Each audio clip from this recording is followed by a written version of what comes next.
Esta es una preparación en la cual se ha levantado o se ha rechazado el músculo glúteo mayor. Se ha seccionado. Al seccionarlo podemos observar el plano de los músculos por delante del glúteo mayor, del glúteo medio, profundo al plano del glúteo medio, el músculo glúteo menor, por debajo del plano del músculo glúteo medio se observa claramente el relieve muscular del músculo piriforme y por debajo de este los músculos gémino superior, el tendón del músculo obturador interno, el músculo gémino inferior y finalmente el músculo cuadrado femoral. En esta preparación inicialmente identifiquemos los bordes superior e inferior del músculo piriforme como referentes importantes para localizar las distintas estructuras de esta región. Recordemos que el músculo piriforme emerge a través del foramen isquiático mayor desde la cavidad pélvica para dirigirse hacia el trocánter mayor, en donde se va a insertar. Por encima del borde superior del músculo piriforme e indicado con el alfiler de color verde, observamos el paquete glúteo superior, es decir, el nervio, la arteria y el nervio glúteo superior, los cuales pues se van a distribuir tanto en el músculo glúteo medio y mínimo o menor para referirme a la inervación motora del nervio glúteo superior y de la arteria glútea superior que va a suplir o a vascularizar a los tres músculos glúteos. Tomando como referencia el borde inferior del músculo piriforme, podemos observar la emergencia del nervio ciático. Nervio de origen sacro, el plexo sacro, y que posteriormente se va a distribuir en la región del miembro inferior. El nervio sacro o el plexo sacro va a dar orígenes, entre otros, a ramos directos del plexo sacro que van a inervar a los músculos pélvico-trocantéricos. El nervio ciático luego va a alcanzar la región femoral posterior para disponerse o localizarse entre el plano del músculo o de los músculos isquiotibiales y el plano del músculo aductor mayor para finalmente dirigirse hacia la región poplitea. La teoría nos enseña que el nervio ciático tiene dos componentes, un componente lateral, componente peroneo,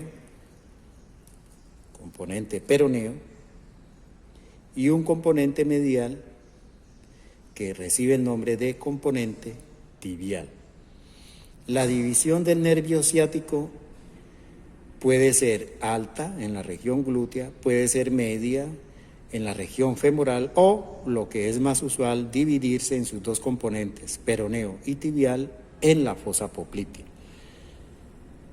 En la región glútea, por debajo del borde inferior del músculo piriforme, se observa además la emergencia de un nervio, del plexo sacro, que es el nervio cutáneo femoral posterior.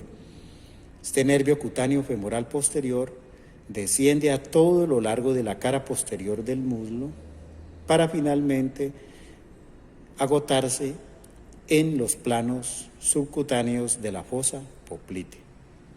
Se pueden observar algunos ramos nerviosos que se dirigen hacia el pudendo y que reciben el nombre de nervios cluneales inferiores.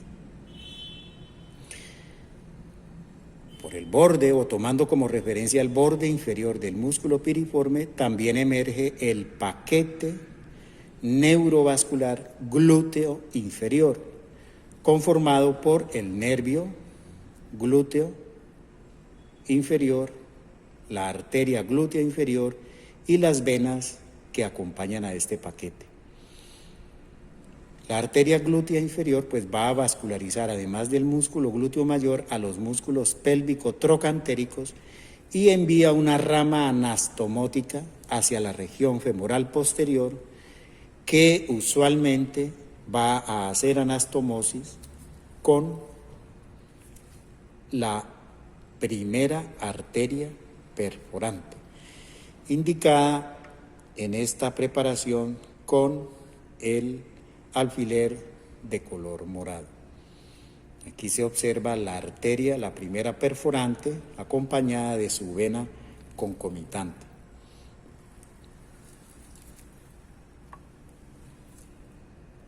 Esta es una preparación en la cual nos vamos a localizar inicialmente sobre la región de la fosa poplitea. Recordemos rápidamente que la fosa poplitea es una región en forma de rombo que está delimitada medialmente por los tendones del músculo semitendinoso y semimembranoso. Lateralmente está delimitada por el músculo bíceps femoral e inferiormente la fosa poplitea está delimitada por los músculos gastrocnemios o gemelos, lateral y medial. En esta preparación podemos observar los contenidos de la fosa poplitea. En primer lugar, y señalado con el alfiler de color rojo o vino tinto, dispuesto en los planos más profundos o anteriores de la fosa poplitea, se localiza la arteria poplitea. Esta arteria poplitea, recordemos, recibe su denominación después de atravesar el hiato de los aductores para distribuirse con algunas ramas, que son las ramas geniculares y que observaremos en nuestra práctica posteriormente. Ahora, por detrás, es decir, en disposición más superficial con relación a la arteria poplitea y señalado con color verde, observamos la vena poplitea, la cual, después de transitar a través de la fosa poplitea, alcanza el hiato de los aductores para perder su denominación y empezar a denominarse vena femoral. En la fosa poplitea, además de estos elementos vasculares, vamos a encontrar los dos componentes del nervio ciático que aquí ya reciben el nombre específico con el cual se les conoce. Dispuesto medialmente y en un plano superficial con relación a los planos vasculares, encontramos o se localiza el nervio tibial. Y dispuesto hacia los límites laterales o bordes laterales, tanto superiores como inferiores de la fosa poplitea, encontramos o se localiza el nervio peroneo común. El nervio peroneo común alcanza la cabeza de la fíbula y más puntualmente el cuello de la fíbula, nivel en el cual usualmente o es usual encontrar la división del nervio peroneo común en sus dos ramas terminales. La rama o el nervio peroneo superficial, que veremos un poco más adelante, y la rama profunda o nervio peroneo profundo del nervio peroneo. En la nómina este nervio recibe el nombre de fibular profundo y el peroneo superficial recibe en la nómina el nombre de peroneo fibular superficial. En la fosa poplitea, además, tomando orígenes tanto del nervio tibial como del nervio peroneo, encontramos un nervio cutáneo que alcanza las regiones posteriores de la pierna, un nervio cutáneo. Este nervio es el nervio cutáneo sural posterior o nervio sural. Ese es el nombre sural, nervio sural. Usualmente el nervio sural está acompañado de la vena safena parva o safena menor, que va a terminar finalmente en la vena poplitea. El nervio sural va a terminar finalmente en el borde lateral del pie. En esta preparación procederemos a retirar el músculo tríceps sural, lo rechazamos. Al rechazarlo, este es el tendón del tríceps sural o tendón calcáneo, al rechazar el tendón o el músculo, podemos observar el plano muscular de los músculos flexores. Medialmente dispuesto el tendón del músculo flexor largo de los dedos. Lateralmente el músculo flexor largo del almohadilla. Y es justamente en este intersticio entre el músculo tríceps sural y los músculos flexores en el cual vamos a encontrar el paquete neurovascular tibial. Lateralmente y señalado con el alfiler de color rojo, encontramos o se localiza el nervio tibial